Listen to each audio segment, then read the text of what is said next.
Hi friends, இன்றைக்கி எங்கள் வீட்டில் கோதுமை தோசை செய்யலான்னு சொல்லியிருந்தோம். வீட்டிலேருந்து சாப்பாடெலாம் இருந்துச்சு. குழம்பு சோறு சாப்பிட்டு போர் அடிச்சு போச்சுன்னு கோதுமை தோசை செய்ய ஆரம்பிச்சிருந்தோம். எங்கள் அம்மா மாவெல்லாம் கலக்கி வச்சுருந்தாங்க. நாங்களும் தோசை சுடலான்னு சொல்லிட்டு தோசை சுட்டுட்டு இருந்தோம். மாவை ஊற்றியாச்சு. கோதுமை கூட கேரட், வெங்காயம், தக்காளிலாம் போட்டு கிண்டிருந்தாங்க. அதுக்கப்புறம் தக்காளி கூட்டு வதக்கியாச்சு.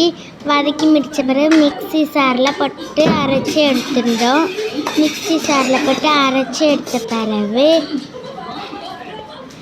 சட்னி ரெடி ஆகிட்டு, அதுக்கப்புறம் சட்னியை பார்த்தோன்னா எனக்கு சாப்பிடணும்னு தோணுச்சு. அதனால் என் அண்ணே நீ சாப்பிடு, நான் சுட்டுக்கிட்டேன் அப்படின்னு சொல்லிட்டான். அதனால் சரி அப்படின்னு சொல்லிட்டு வந்தாச்சு. அதுக்கப்புறம் என் அண்ணனும் எடுத்துக்கிட்டான்.